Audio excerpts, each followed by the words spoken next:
have always wanted a more prominent and well-researched and knowledgeable detractor to deep dive autism and how it can be related to Philip Burnell and his behaviors.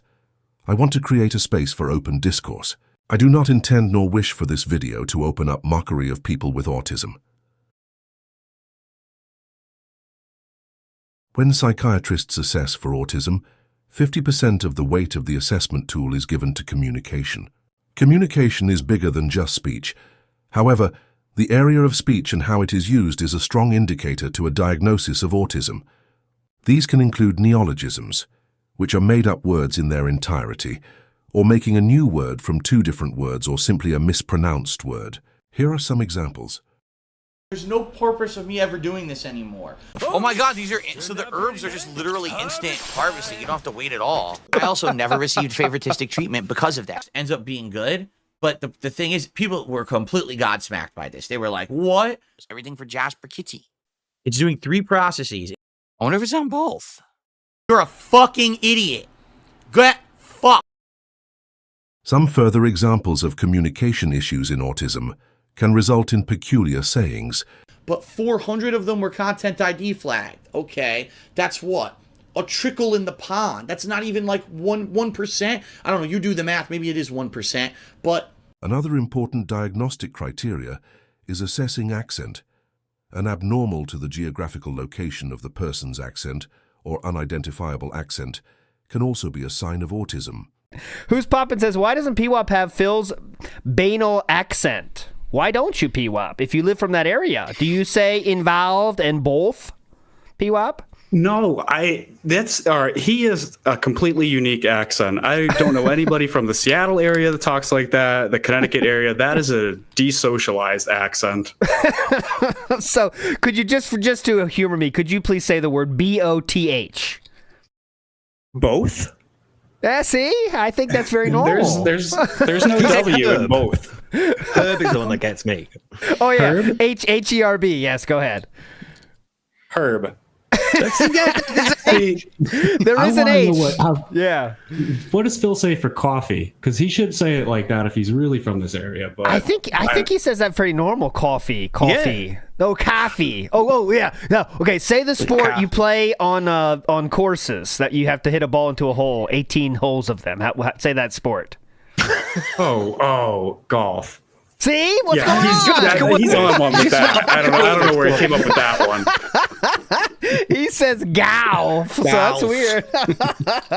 It seems normal. Well, this may be something that you could come across where a person on the autism spectrum could have a different accent to the place where they were born. A lot of people think I'm American, and I'm actually not American. I'm actually born in Britain, and I was raised here in Britain, but I actually have a slight American accent, and this is because I learned to talk watching television, and a lot of television and cartoons when I was a kid. You were all kind of like Americanized cartoons. So a lot of individuals on the autism spectrum will have maybe differences in the way they speak. There'll be unusual speech patterns, there'll be unusual ways that they talk, or some unusual characteristics or mannerisms that go along with speech and language issues.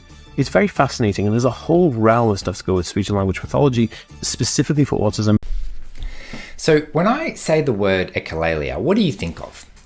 It's most commonly associated with children, and most commonly thought of as an inappropriate or developmentally delayed strategy where the child is still learning language, and instead of speaking properly, they just copy the people around them.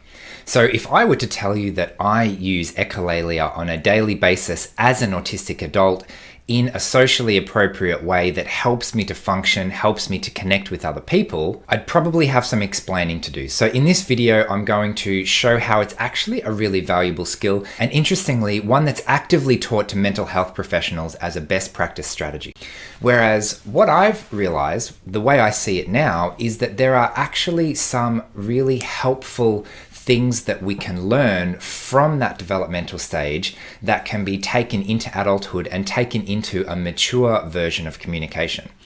So if we look at this first one of just copying words that I've heard from other people. Does anybody know, like, what heinous things has Phil actually done? Like, as far as I know, J.O. on stream, which is funny.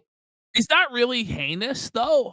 Well, I mean, it's is But it's not heinous. No, it's not like evil. No, but like it's an who accident. here, like he who hasn't jerked off cast the first stone. You see, people say he scammed No. people. Is this true? He completely f***ed over his only friend and bled him for I'm gonna have to watch a documentary. We'll watch the doc. Listen, I have to watch the documentary and figure it out. But like, I don't really understand. Like, yeah, he felted the bankruptcy court. That was Kino. All right. Shout outs. Here we go. Wow. Hold on. There's so many things to shout out. I have to scroll down. I can't believe it. Ben, thank you for being a member. Chill Force, thank you for becoming a member. Cake, thank you for becoming a member. Chill Force did a whopping $50 super chat this morning. Thank you, Chill Force. They said, with regards to the casino, let's show the king some love. The house always wins. Thank you. What a like running theme. The whole casino theme. And by the way, I want to tell these guys that because I haven't had a chance yet. I really like their background, looking like slot machines and stuff. And Andy has that sign behind him. Dude, that thing's dope. And it's like a very, like I said, like it's nice on the eye. Like you're watching a podcast and you see like a nice setup like that. It actually looks really good. I like their setup a lot. You see a lot of these fucking schlub streamers and they got shitty setups behind them. And it looks like shit. Orbital Bacon with a $5 super chat. Greetings from the casino. Let's get felted. Yeah, that's the other thing. So what does that mean? Because I wanted to ask them that yesterday. When they say get felted, is that kind of like their thing? When they're saying, oh, you got razzed or you got caught or you got like I don't know. That's their saying, right? Let's get felted. Like the felt of a poker table or a blackjack table or a casino table, right? Gotcha. Right, like getting wrecked. Exactly. Okay. So we do that all the time. We call it quoting people. We call it imitating people or imitating a meme. Like every time you've referred to a meme or referred to something you've seen in a TV show or a movie, it's shared knowledge because the person that you are talking to about it knows what you're talking about, and you're able to communicate a large amount of information with a small amount of words. Because if I make a reference to a TV show or a movie or something else that we both know about, then I can bring along all the context of what those words meant in the context of where I'm quoting them from. And that can be really powerful. When something happens in real life, my brain will often react, not so much with an emotion, not so much with a thought, but it will react, it will retrieve a relevant quote. Now, that's really helpful if other people have seen the particular episode that I'm thinking of. But if the quote is too esoteric and people don't get what I mean, then saying it out loud is not particularly socially appropriate and tends to interrupt the communication rather than actually help it. So, quotes in general can be really helpful to show that there's a shared understanding and a shared meaning. And I guess the point of this is that using someone else's words is sometimes a much more efficient way of communicating an expression or a feeling or something that's actually quite complicated to put into words. Because I don't need to try and find a way to express it myself. I can simply search my memory banks for where has someone else already expressed what I'm feeling right now. What I have, by the way, look, there's Rich's final chip, but that I felted him with. I have it now in my backdrop. How cool is that, right? The king has been thoroughly felted and humbled tonight.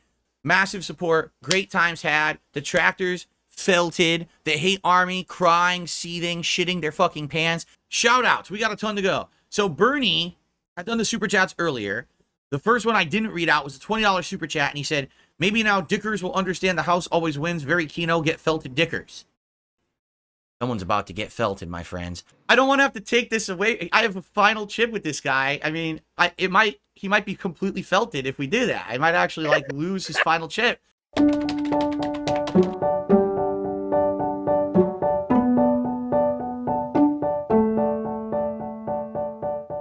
There are many tools that can be useful in assessing for autism. There is no one test for autism, of course, because that doesn't exist. But the tools are there to help clinicians make decisions and to weigh the information up and to help analyse it. Some tools are about gathering the developmental history, the information about somebody's developmental profile over time. Those things might be the DISCO, the diagnostic interview for social and communication disorders, or the autism diagnostic interview, which is a similar tool. Some are more dimensional, which means they allow for more flexibility, like the DISCO. So they might be best suited to women and girls. Some tools are developed to help support clinicians do structured observations in a systematic way so that they can bring together all the evidence and look at that against the criteria for autism.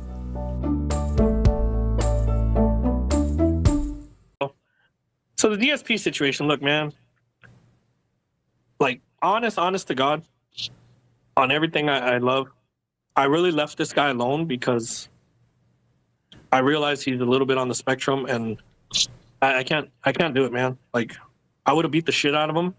We had a couple opportunities. He talked a lot of shit. We confronted him one time. Me and my friend Jaha, we confronted him one time in a parking lot. Viscount was there to witness, and this guy was like shaking for his life, and he was basically like saying, "Oh, I'm an alcoholic. Please forgive me."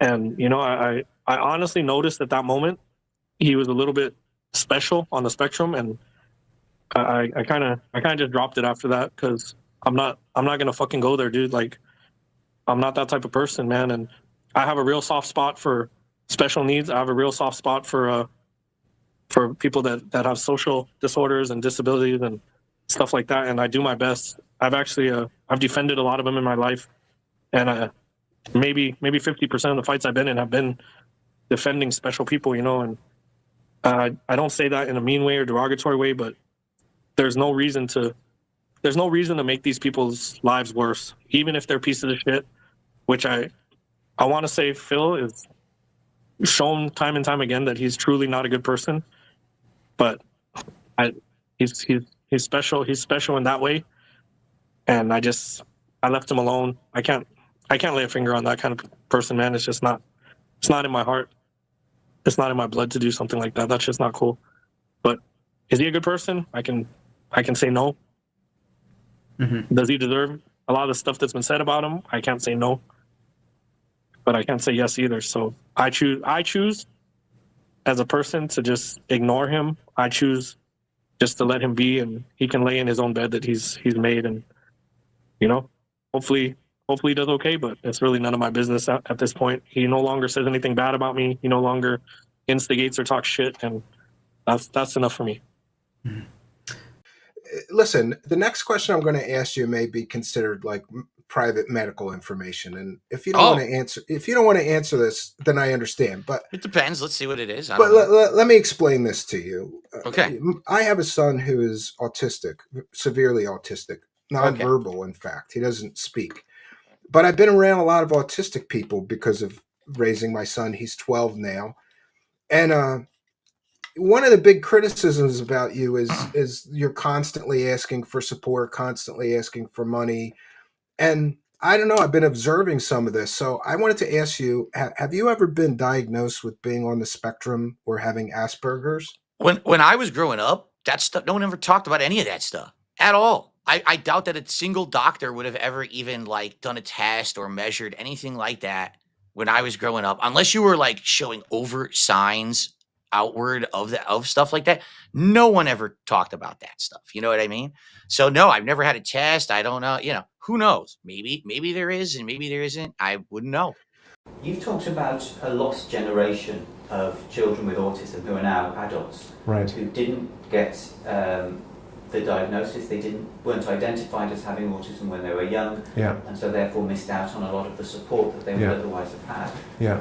Why do you think that's happened, and do you think that issue's resolved now? Right. So the first question, why did we end up with a lost generation of really adults with undiagnosed autism? And it's purely historical. So in 1994, the International Classification System introduced a new category called Asperger's syndrome. And previously we just didn't know about that, and that's one subgroup on the autism spectrum. So that means that anyone who was sort of born before that, or maybe born before about 1980, that sort of category just didn't exist. It was a medical subgroup that we didn't know about, we weren't looking for it. So you could imagine lots of people were born before 1980, might have had all the signs of Asperger's, but teachers, health visitors, even sort of trained child psychologists or psychiatrists weren't looking for this subgroup, and so that that group of kids just struggled and muddled through at school, and even now are just seeking diagnosis for the first time, sometimes in sort of early adulthood. We see young adults who've just left home, going to college, and without the family support they've enjoyed for 18 years, suddenly everything's falling apart and they seek a diagnosis. We see other adults who are at midlife in their 40s, who've had a series of crises in their lives, whether it's unemployment or losing a job or relationships breaking down or developing secondary depression or mental health issues. And they're wondering, could I have Asperger's syndrome? Is it that I've had this really hard journey right through my school career and my adult life with no one really recognizing that I'm on the autism spectrum? So that lost generation is still there. That sort of really relates to the second part of your question, that people are still coming forward, realizing all the way through their life they've struggled, they've felt like they're on the margins, felt different to others. They've had a history of maybe being bullied at school, being excluded from school, ending up really quite depressed, and now discovering it's because I had undiagnosed autism or Asperger's.